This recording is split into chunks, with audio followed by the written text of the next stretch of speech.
સુરેન્દ્રનગરના ચોટીલા નગરપાલિકા અને ભાજપના નેતાની મિલીભગતનો આક્ષેપ થયો છે।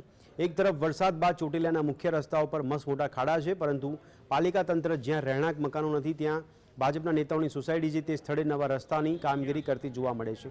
ચોટીલાના અનેક વિસ્તારો વર્ષો જૂના છે જે હજુ પણ રોડથી વંચિત છે અને ચોટીલાની મનહર પાર્ક સોસાયટીમાં જ્યાં કોઈ મકાન ન હોવા છતાં તંત્ર દ્વારા આરસીસી રોડ બનાવવાની કામગીરી થતાં કામગીરી સામે સવાલ ઉઠ્યા છે। ભાજપના નેતાની જમીન હોવાથી ત્યાં જ્યાં પણ કોઈ પણ મકાન ન હોવા છતાં આરસીસી રોડ બની રહ્યા હોવાનો વેપારીઓ આક્ષેપ કરી રહ્યા છે। નેતાઓની સોસાયટીઓમાં રોડ બનાવવાના હેતુથી વર્ષો જૂના વૃક્ષોનું પણ નિકંદન કર્યું હોવાનો આરોપ છે।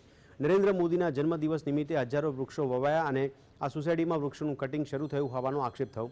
ચોટીલાના મુખ્ય માર્ગો પર દરરોજ વાહનો પલટી ખાઈ જાય છે, તેમ છતાં કોઈ પાલિકા દ્વારા ખાડાઓ બુરવાની કામગીરી કરાતી નથી, પરંતુ જ્યાં કોઈ રહેતું નથી ત્યાં આરસીસી રોડ બનાવવાની કામગીરી થતાં સવાલ ઉઠ્યા છે।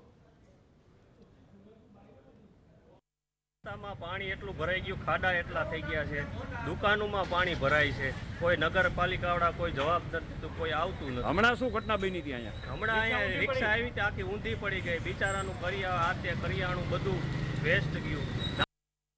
પ્લોટ છે એ જગ્યાએ જ્યાં કોઈ મકાન નથી ત્યાં રાજકીય નેતાને લાભ આપવા માટે, બિલ્ડરોને પોતાના મકાન વેચાઈ જાય એવા માટે લાભ ખાટવા માટે થઈને હાલની નગરપાલિકામાંથી રોડ બનાવવામાં આવી રહ્યો છે।